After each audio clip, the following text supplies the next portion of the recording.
Hey guys, I'm going to show you how to remove your information from ChatGPT. So to start, open ChatGPT app.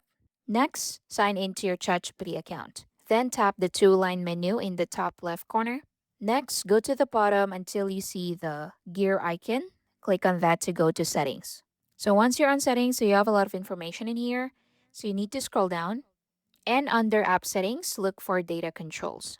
Click on that.